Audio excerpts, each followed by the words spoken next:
This Business Insider article is from October 2023, written by Alicia Erickson. It's titled, I donated my eggs to help pay off my student loans. I made nearly $50,000, but I'm still in debt. A link to this article will be in the description box in case you would like to read it through without commentary stops. Thanks for being here with me this late Sunday afternoon. As a new college graduate trying to break into the competitive job market, a master's degree seemed like the best way in, maybe the only way in. Thanks to my parents, I was free of undergraduate student loans. So I thought taking on student loans for my master's degree wouldn't be the worst decision. I enrolled in a program at the London School of Economics and Political Science as an international student. Now, a decade later, I'm still weighed down by my student loans and no longer work in my field of study. While my master's degree from a well respected university still holds a lot of weight, I wonder whether it's worth the debt burden I continue to face. Over the years, I've had to get creative and be resourceful to make a dent in the debt that comes with being a student. All right, let's stop here for a second, folks. How many of us, myself included, we've gone to school to get a master's degree because we felt it was the only way in our career to be able to move ourselves financially? But in hindsight, when you did it, you realize that a lot of us paid and are continuing to pay a very high price for having made that decision. Is there a chance, just a thought, that we have been somewhat brainwashed to believe that the master's degree is everything? Like you can't get anywhere without it. The problem that I see is the fact that in certain careers, you will not be able to move without a master's degree. And the bigger problem is, of course, when you get the master's degree, the promotion doesn't pay enough to not only pay off your degree, but be able to allow you to increase your standard of living, especially if you are talking a one income family and perhaps even a one income family with kids. I think in the olden days, and I think one of the best pieces of advice my dad ever gave me, he said to me, don't go for a doctorate. He told me this around 20 years ago because I'm in my 20th year of teaching. And he said to me, do not go for a doctorate, even though he has one. But he knew, and he taught me, thank goodness, that the value of a doctorate degree today is way less than what it used to be. And so that means the money that he made getting a doctorate in his days in the 70s is way less. Actually, excuse me, it pays way more than what I would make now. Well, the same thing I believe is happening to the master's degree. I believe that the master's degree is getting watered down almost yearly. I am thankful that my family members do not carry student loan debt. I'm thankful that my, what is it, $110,000 student loan debt was forgiven in 2022. Every day, I'm telling you, I get down on my knees and every day I'm like saying a prayer saying, thank you, because it was truly the worst financial decision I ever made was to go and get a master's degree to be a teacher. When in reality, I already had a bachelor's degree. I already had one master's degree from the University of Phoenix, and I could have just gone to the district and taken classes, and the district would have seen me through. Yeah, it wouldn't be a master's degree, but they would have still seen me through to get the courses and accreditations that I would need to keep my teaching certificate. But at the time, I didn't see that as a viable option because I wasn't sure where I was going to plant myself, meaning where I was going to live. Right now, I'm in Tampa. But one of the problems, and I'm just talking about the field of education, although it could very well go into other degrees, especially things that deal with the public, okay, psychologist, counselor, social worker, all of that stuff. But one of the reasons I felt that I had to get a master's degree wasn't just because I wanted to be really good at my job, though that was definitely a big part of it.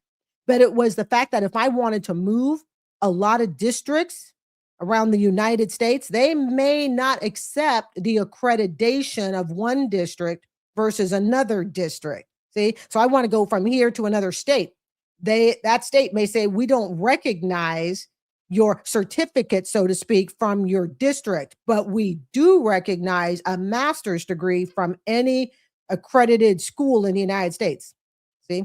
And that had a lot, if probably about good 60, 70% as to why I chose to get the master's degree, even though I knew that I could have just gone and gotten a certificate through the district. Now that I've been with the district for 20 years, I probably could have done it the other way, but hindsight's 2020. So we have a gal here who's going, the only way in is a master's degree. Where have we learned that? Where have we been conditioned to believe that that was the only way into a career? And even if we know that that's the only way into a career, even if we know that the career is never going to pay off, are we willing to change careers, or are we just going to go ahead and take the financial hit? I think a lot of people are willing to take the financial hit until reality really sinks in as to what they've done. And reality really sunk in after I got divorced, was sitting on $85,000 of student loan that grew to 110,000 over 13 years because just a single teacher, I don't have children, but still just a single teacher on teacher pay, I wasn't going to make enough to be able to make what would have been respectively a $950 a month student loan payment. I wasn't going to be able to do that. Thanks to my parents, she says here she was free of undergraduate student loans. Hey, I was in the same position she's in. Okay. My parents paid for my bachelor's. Well, my mom and I jointly did it. We worked, I worked during my senior year in high school, paid some of my college tuition with my senior year high school work study job. And then my mom kicked in a big part of it as well. And what have I said more than once?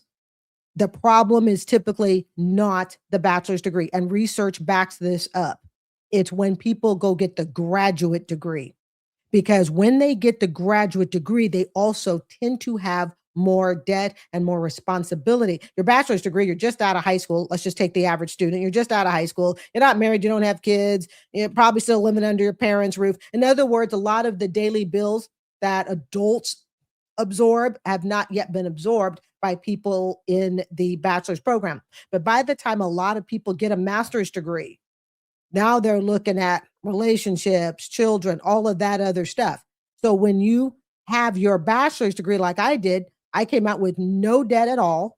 And I didn't really appreciate it at the time. I got to be honest. But then again, in the 80s, because I graduated in 89 from the University of Oregon, it really wasn't heard of that students were carrying debt that was just going to, go on into retirement. So I didn't appreciate it as much as I should have. But I graduated with no debt in the bachelor's, went into the master's, and that's when all hell broke loose in my 30s. And this happens to a lot of people. She goes into the London School of Economics and Political Science. And people could debate about whether or not poli-sci is one of those liberal arts degrees. I have mixed feelings about it. Now, a decade later, she's still weighed down by her student loans. So let's think about it. This article was in 2023, so she went to school in 2013. And she no longer works in her field of study. Drink. That's why I don't wear lipstick sometimes, because I'm drinking on a straw. Well, my master's degree from a well-respected university still holds a lot of weight. I wonder whether it's worth the debt burden. How many students have gone, oh, I'll do whatever it takes to go to that school. Just let me go to this school. I know I need to be able to do this to be successful. But I think a lot of the problems is that to achieve success, unfortunately, some careers just don't pay enough. This is why I don't feel bad. And I understand that I got my loans forgiven. I don't feel bad for anybody working in a public sector that pays around $30,000, $40,000, $50,000 a year. And yet they want you to go and have, 2, 3 college degrees so you can make that.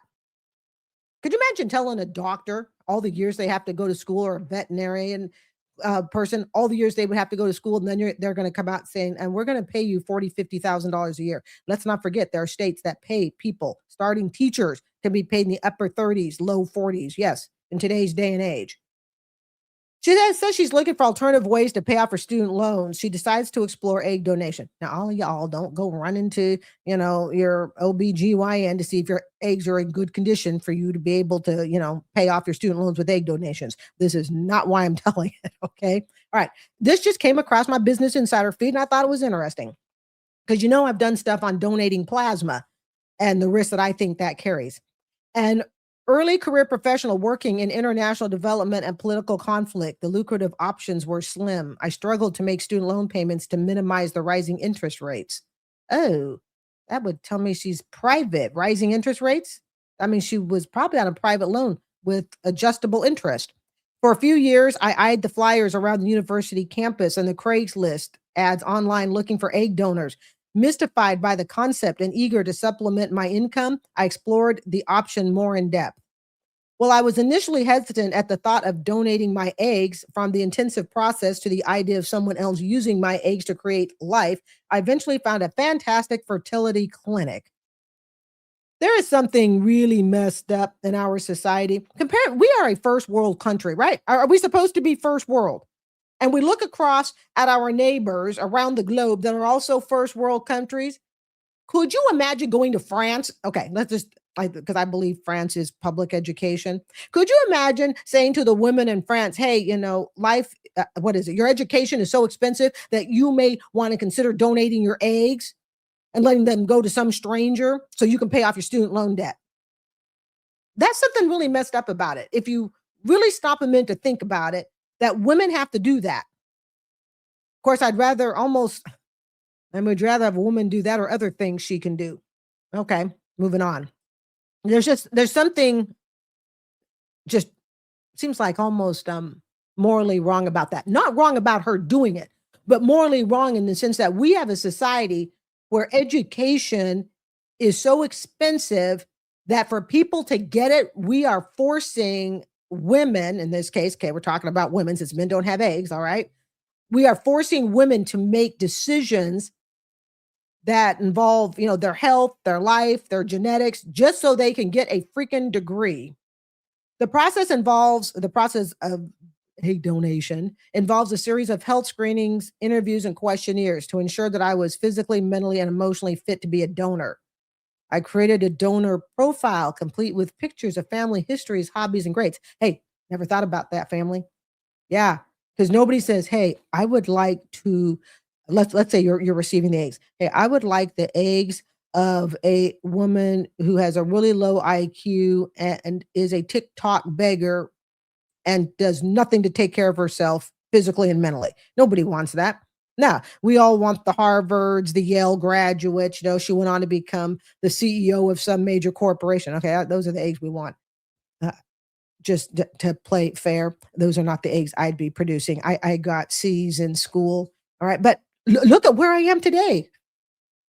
Ah, all the help matched me to prospective parents.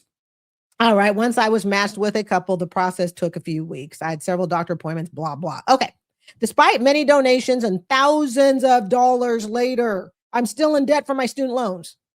As a first time donor with the clinic, I made $5,000 for my time. While I was initially wary of the process, I got over my fear of giving myself shots and the uncertainty around the temporary changes in my body.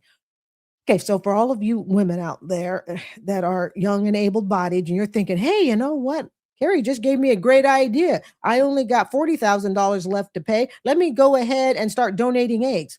I didn't know she had to give herself shots. And I never really thought, of course, I can't have kids because I had hysterectomy at 27, but still, stay with me here, okay?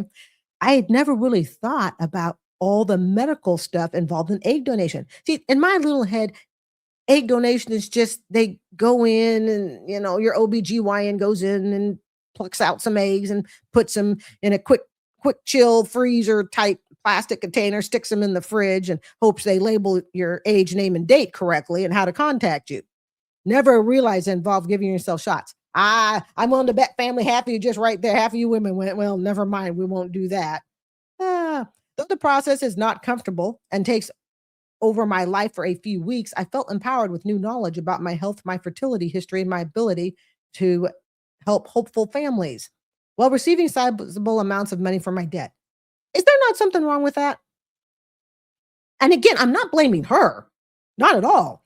I'm blaming the fact that we are forcing people to do this. And for those of you who sit there and go, well, you chose to take on the debt and all that stuff. We admit it, we acknowledge it, but now the baby is here. So now we have to solve the problem. It's like telling a woman who's having, in the middle of giving birth, well, I'm sorry, you can't afford to do anything with that kid. You should have thought about that. Yeah, but the baby's now here and crying. We need to feed it.